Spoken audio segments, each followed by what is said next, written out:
Chapter 8. Temple Builder. It was 250 miles to Independence from St. Louis, where Joseph left the luxury of the steamboat and began to walk. As the settlements grew scarcer and the hills flattened out into prairies baking under the July sun, the weary Mormon elders must have been dismayed by the remoteness of the Promised Land.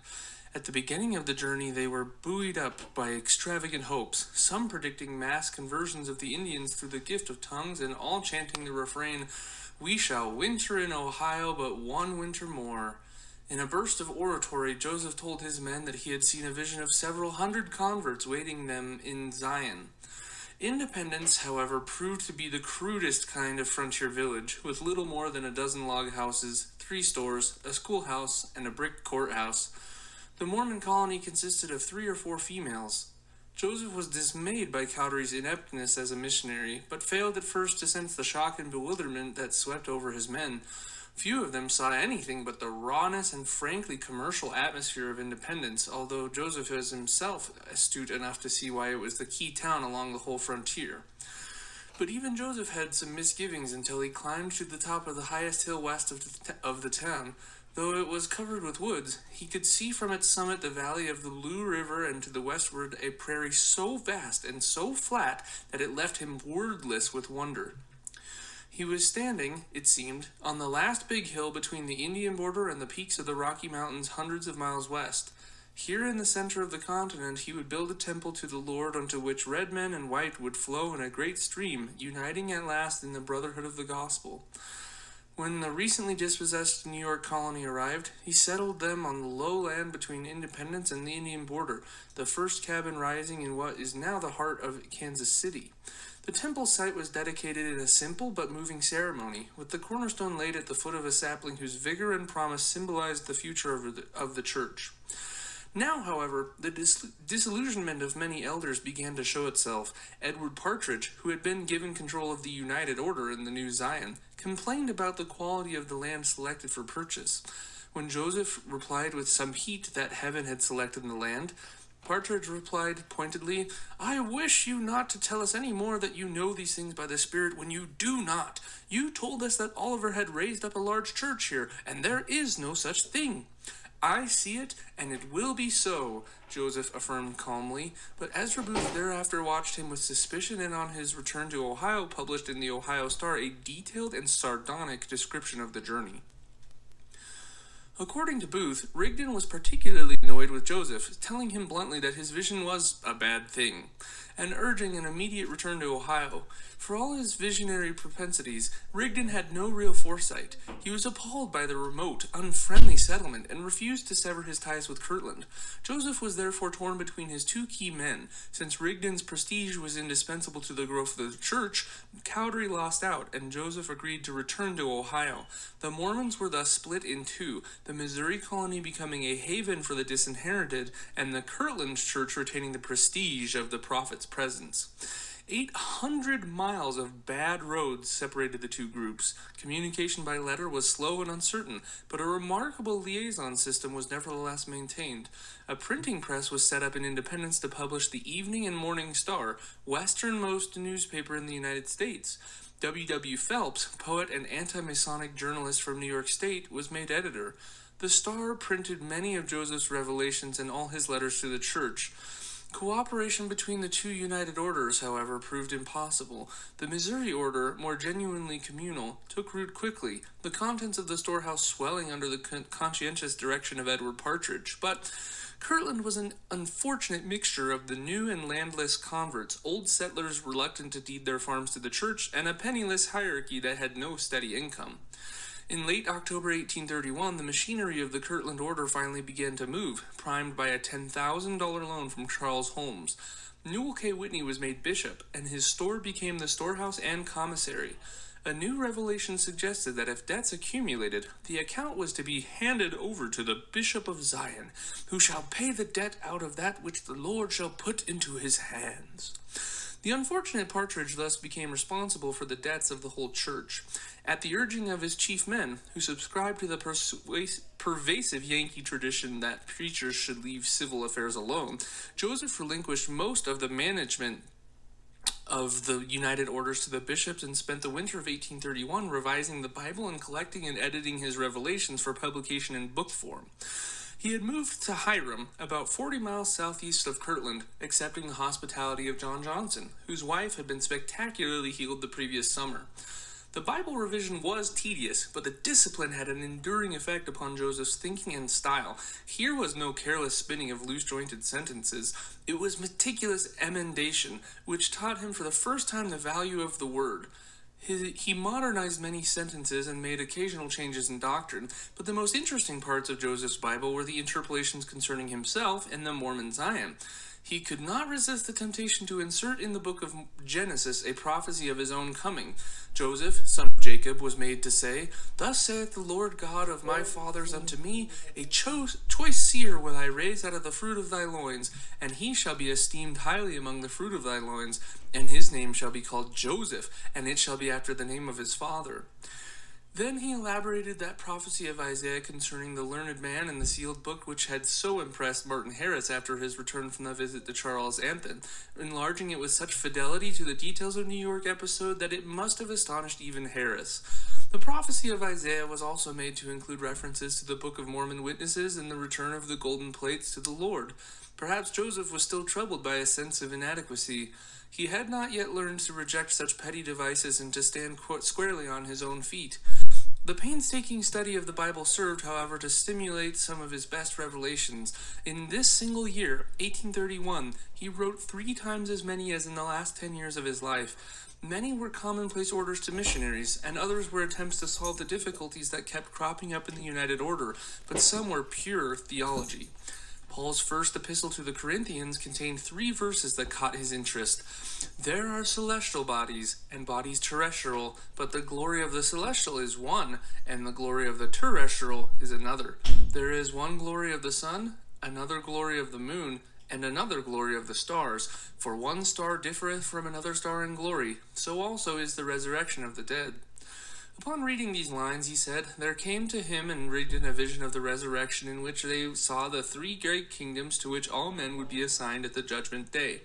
The celestial kingdom, whose glory was that of the sun, would be the inheritance of members of the true church. The terrestrial, whose glory was that of the moon, would be the dwelling place of those who had never known the gospel." Then he coined the word telestial for a 3rd kingdom, whose glory was that of the stars, to be peopled with those who had refused the law of God. This trinity of kingdoms comprised a very different resurrection scene from the one he had described in the Book of Mormon, where the lake of fire and brimstone figured prominently in the sermons of the Indian prophets. Joseph had taken a long step towards universalism, for even the liars, sorcerers, adulterers, and whoremongers were guaranteed telestial glory, and only a handful of unregenerates, called the sons of perdition, were to be eternally damned. The Evening and Morning Star published a long revelation describing this vision in December 1833, and added that when the 2 men emerged from the office, one of the brethren reported that Joseph appeared as strong as a lion, but Sidney seemed weak as water, and Joseph, noticing his partner's condition, smiled and said, "Brother Sidney is not as used to it as I am." Years later, when the prophet was writing his history, he had the revelation of the 3 glories copied into the record and commented on it with the enthusiasm of an author who had stumbled upon a bit of his early writing and marvels at its brilliance or stylistic beauty. "Every law, every commandment, every promise, every truth witnesses the fact that the document is a transcript from the records of the eternal world. The sublimity of the ideas, the purity of the language, the scope for action are so much beyond the narrow-mindedness of man that every honest man is constrained to exclaim, 'It came from God.'" Despite the rich outpouring of revelations during the time Joseph lived with the Johnson family, several of Johnson's sons became disaffected and left the church. Hiram was rapidly becoming an unfriendly town.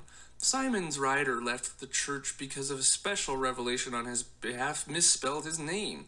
Ezra Booth had been out of the church for some months, disillusioned by what he called Joseph's habitual proneness to jesting and joking, and convinced by the trip to Missouri that all of Joseph's revelations sprang out of mundane crises rather than from the promptings of the Lord. Booth's letters in the Ohio Star caused widespread indignation against the prophet.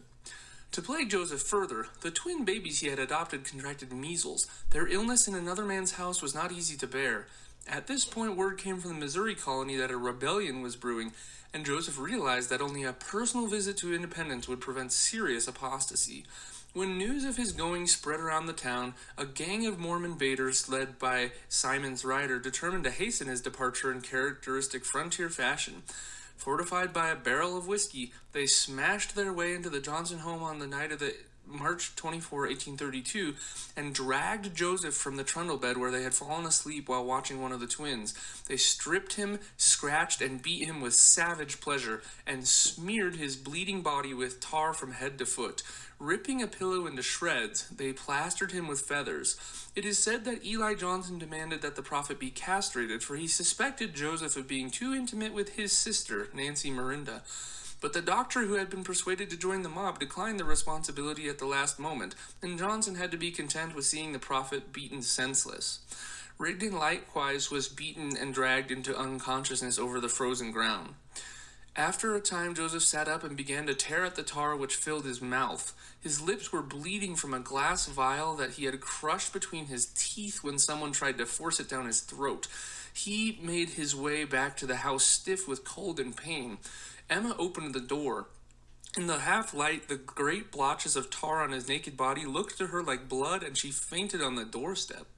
Throughout the night, Emma and her friends patiently scraped at the tar. The next day was the Sabbath, and Joseph had been expected to preach. Into the Mormon congregation came several of the assailants, taking their seats with cynical expectancy. To their astonishment, the prophet walked into the assembly at the appointed hour, fresh scars and bruises showing on his face and hands. With a true instinct for the occasion, he thundered no denunciations, but preached as usual, and the quiet dignity of his sermon added to the aura of heroism fast beginning to surround him. This was the first and last act of violence against the Mormons in Ohio. 5 days later, one of the twins died, leaving only the little girl, Julia Murdoch, to the sorrowing pair. The Smiths now left Hiram for good, Emma going back to Kirtland, and Joseph starting with Rigdon for independence. The Missouri Mormons had never quite forgiven their prophet for returning to undedicated and unconsecrated Ohio, and feared that his allegiance would be diverted permanently from the promised land by Rigdon. Moreover, they were jealous of the Kirtland converts, who had won all the key positions in the church government. Oliver Cowdery was a mere assistant printer. David Whitmer and Martin Harris held no office whatever. Sensitive to violations of the spirit of democracy, even in religion, the Missouri members were incensed because administrative decisions were made without their vote. They had not questioned the revelations, however, until they received the one commanding Zion to pay Kirtland's debts. On his arrival, Joseph swiftly relieved the major tensions. To satisfy each convert's hunger for some small share in the church government, he held what became the characteristic Mormon election, in which he was unanimously voted president of the church by open ballot. He coordinated the two branches of the United Order, appointing a 9-man board, which included Cowdery and Harris. The board members were ordered to pool their holdings in Kirtland and Independence in one immense stewardship.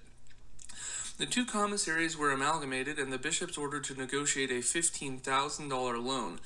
Rigdon succeeded in allaying the antagonism that had developed against him, and the visit, successful beyond their hopes, marked the beginning of a year of phenomenal growth for the church in Jackson County, a growth, however, which began to stimulate in the old settlers an open and increasingly ugly hostility. When Joseph returned to Ohio in May 1832, he left 300 converts in Missouri. This number doubled in a single year.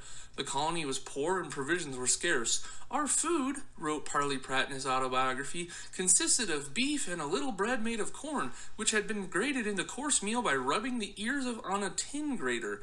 But such privation heightened the sense of kinship and oneness with God.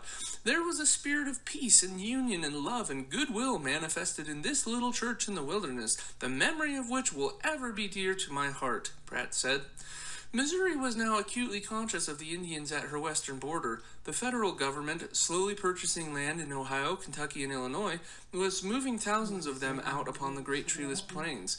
Through Independence trekked Shawnees, Kickapoos, and Potawatomis, pitching their tents outside the village for a night before crossing the border. The old settlers counted the Indian guns and listened uneasily to their lamentation and despair, but the Mormons watched the migration with a kind of ecstasy. They knew that Andrew Jackson was an unwitting tool in the hands of God, for this was the beginning of the gathering of Israel. Confident that these remnants of Jacob would soon swell the ranks of the church, Phelps hailed each tribe triumphantly in the evening and morning star. The world for him was blazing with signs of Christ's coming, which he ventured to predict was less than 9 years away.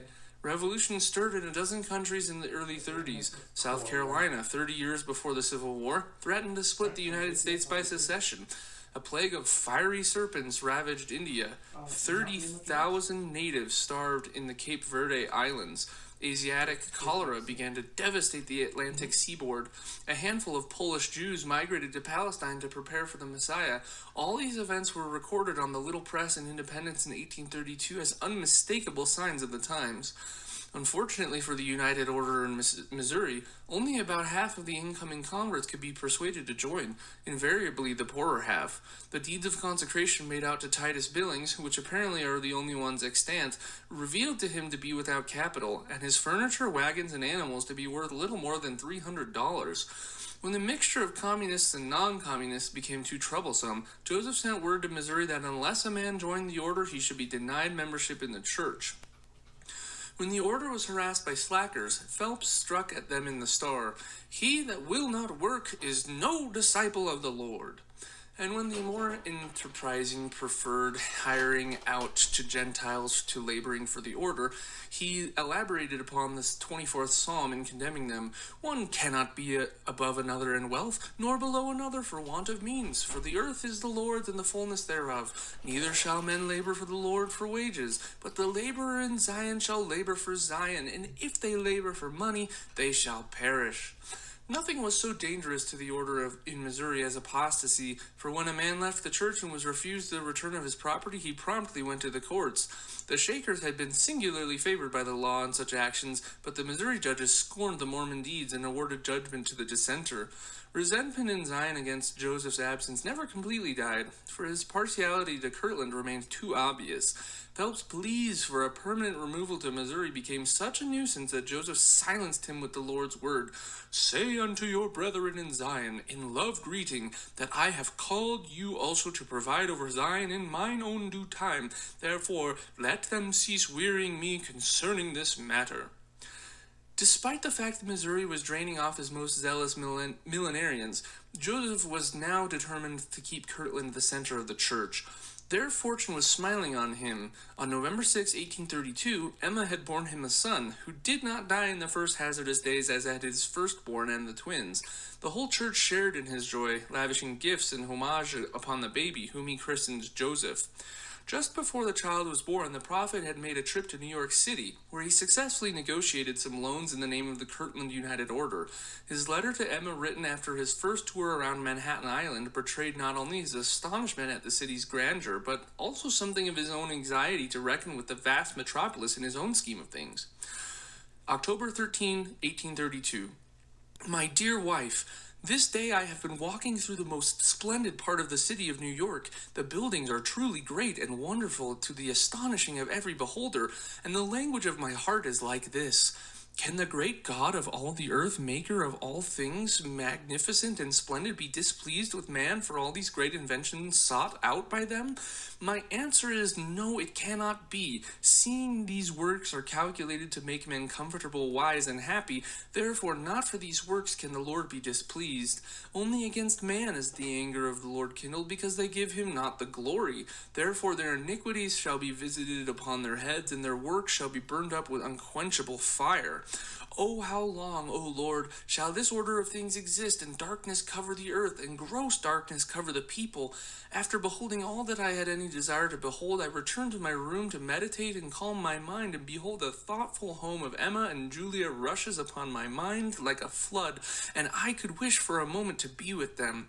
My breast so fills with all the feelings and tenderness of a parent and husband, and could I be with you, I would tell you many things. Yet when I set foot upon this great city like Nineveh, my bowels is filled with compassion towards them.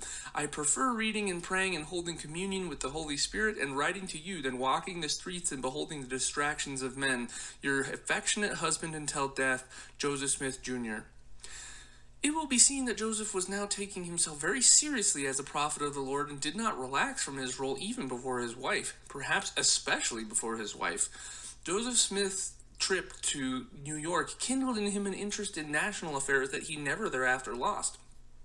But he could not look at a national crisis except in terms of himself, his church, and the millennium. While he was in New York, there was much concern over the first serious threat of South Carolina as a split to Union.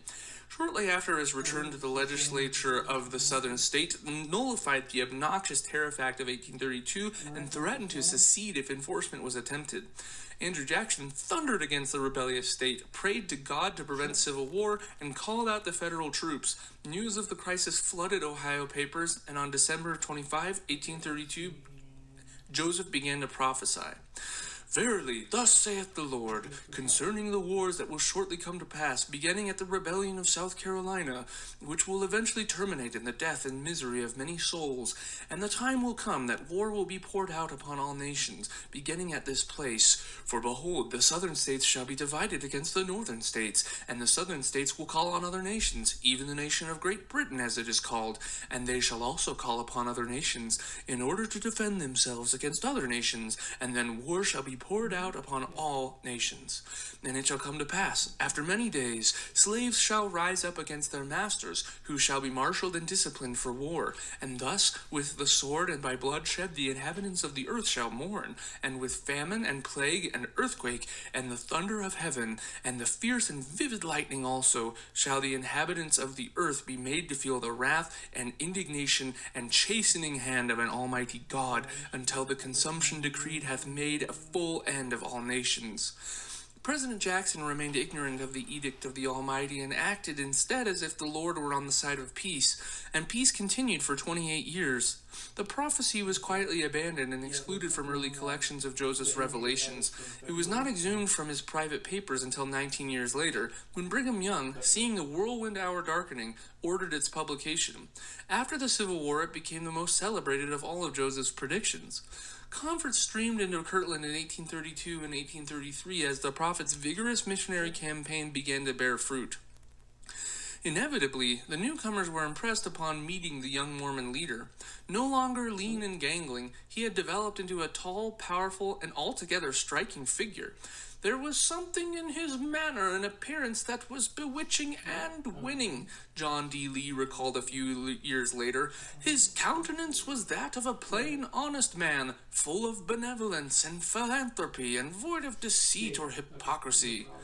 Joseph's 4 brothers were also tall, well-formed men, all 6 feet or over, and together with their father they formed an arresting picture as they walked around Kirtland streets. Bound to each other by extraordinary fraternal loyalty as well as by a sense of power derived from their unity, they furnished enormous material and psychological support to the prophet. William alone chafed under his leadership, but did not for some years break into open rebellion. Joseph was still so young, so full of zest for living and of rich humor, that he found it difficult to maintain constantly before his friends the sober mien and dignified language expected of a holy man. One couple arriving in Kirtland found him playing with some children and forthwith turned their wagons back to New England. Others were appalled at his unashamed pride and his prowess at wrestling. But usually new converts were won by his humanness and informality. George A. Smith delighted in the story of the Canadian convert who was asked to pray one night and hallooed so loud he alarmed the whole village. Joseph came running to the house. "What is the matter? I thought by the noise that the heavens and earth were coming together." Learning the cause of the disturbance, he told the Canadian bluntly, "You should not give way to such an enthusiastic spirit and bray so much like a jackass." The man apostatized for the remark, but the chuckling brethren agreed that they were well rid of him. By this time, Joseph had secured a house and a beautiful 140-acre farm. The editor of the Painesville Telegraph wrote, with his customary malice, that the prophet had secured deeds to this farm and to 2 Kirtland lots in his own name. "Thus it is that these self-made prophets and high priests are acquiring possessions of real estate in a rich and flourishing country, while their dupes are packed off to the wilds of Missouri." But his own people did not begrudge him the best. They swore that his fields produced twice as much as before, and that every cow presented to him doubled its output of milk. They noted with pleasure that Joseph could build more rods of good fence in one day than most men could in 2, and that his fence was always clear of underbrush, that his logs were neatly piled, and his yard clean and orderly. One afternoon in November 1832, Joseph was chopping wood in the forest behind his home when his friends brought a new convert whom they introduced as Brigham Young. A Vermonter by birth like the prophet, he had caught the same restless contagion that drove the Smith family west. He was older than Joseph and shorter, but stocky and powerful, with hands that were made to work with tools. He had been a painter and a glazier, he said, and had tried a variety of jobs in a variety of religions, but there had been no purpose in his life until he read the Book of Mormon. There was a hard strength in this man that Joseph must immediately have sensed, for Young radiated an air of robust vitality. They spent the rest of the day together and at night went to a cottage meeting. There Joseph asked him to pray. He responded surprisingly with an exhibition of the gift of tongues, one of the phenomena that Joseph had been gently trying to suppress. Perhaps he fell into this idiom, which was so foreign to his hard-headed nature, in his anxiety to impress the prophet. At any rate, Joseph seems to have been reluctant to offend a man with so much promise and surprised the audience by saying approvingly, "Brother Brigham was speaking the true Adamic language." The gift of tongues thus acquired status in the church, and although Joseph repeatedly cautioned against its misuse, it continued as one of the most popular gifts of the Spirit enjoyed by his people. It provided the most inarticulate convert with a spontaneous, mysterious, and immensely satisfying form of self-expression. The best evidence of the magnetism of the Mormon religion was that it could attract men with the quality of Brigham Young, whose tremendous energy and shrewd intelligence were not easily directed by any influence outside himself. His conversion had been intellectual rather than emotional, since it was the Book of Mormon that had attracted him to the church. But the prophet at once kindled in him an astonishing religious ardor. Joseph had a creative imagination and verbal facility the like of which Young had never seen. Blunt of speech himself and cautious in his planning, he was drawn to the prophet irresistibly. Here was a man who could make him see visions, not of misty angel presences, but of the kingdom of God upon earth. "I wanted to thunder and roar out the gospel to the nations," Young later said. "It burned in my bones like a fire pent up. Nothing would satisfy me but to cry abroad in the world what the Lord was doing in the latter days." Since a preacher without a chapel was no better than a common circuit rider, Joseph began in the spring of 1833 an active campaign for the building of a temple in Kirtland. A revelation setting the dimensions at 55 by 65 feet and calling for 3 stories promised a somewhat more imposing structure than the usual frontier church. In the beginning, he dared not call it a temple, because he had already dedicated the land for the temple in Zion, but he could kindle little enthusiasm for a house and school, despite 3 provocative revelations on the subject. It required the promise of a great and mysterious endowment to induce the subscription of enough money even to lay the foundation.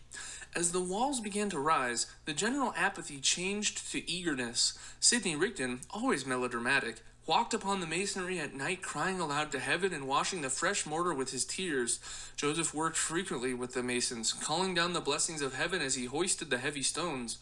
The prophet was losing the pettiness that had stamped much of his early scheming. He was growing to fit his calling.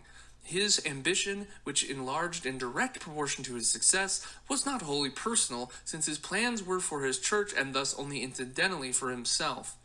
No sooner had the foundation of his temple been built than he began to design a city of 12 temples. He blocked out the city in squares of uniform size, divided by phenomenally wide streets, with schools and temples placed at regular intervals. This city, he said, should contain between 15,000 and 20,000 citizens, with each man living his own brick or stone house set back from the street in a handsome garden. Barns and stables were to be kept outside on surrounding farms. Although drawn with an eye to mathematical precision rather than beauty, this ideal city was a remarkable piece of urban planning, and Brigham Young used the plans 14 years later in laying out the spacious squares and wide streets of Salt Lake City. Grandiose as the plan may have seemed in 1833, it was really a symbol of Joseph's swiftly widening vision. He was beginning to grasp something of the tremendous potentiality of his power. Although Kirtland had even fewer converts than Zion, where the number had reached about 1,200, and although the whole church economy was based on borrowed money, the city of 12 temples was no idle dream. The prophet had a clear view of the horizon, but a fog lay at his feet. He had no prescience of the suffering and destructions that were to mock his dreams. Kirtland was not his city of 12 temples, nor even Independence. Every Zion that he planted was rooted up before it flowered. and Zion and independence was doomed even now. A week after the laying of the cornerstone for the Kirtland Temple, he ordered the building of the temple in Zion. A revelation on August 2, 1833, commanded his people there to give a tithe of all their property to start the temple fund, the Lord promising that if this was done, Zion would become very glorious, great, and very terrible, with the nations of the earth honoring her. But if she observe not, the revelation continued, I will visit her according to all her works, with sore affliction, with pestilence, with plague, with sword, with vengeance, with devouring fire. Nevertheless, let it be read this once to her ears, that I, the Lord, have accepted of her offering, and if she sin no more, none of these things shall come upon her. No other of all Joseph Smith's revelations was so badly timed, for Zion had already been struck with sword, with vengeance, with devouring fire. Exactly a fortnight earlier, a mob had stormed into Independence, burned the printing house, smashed the press, carried off the newly printed collections of Revelations, tarred and feathered Bishop Partridge, and ordered the whole colony to leave the county.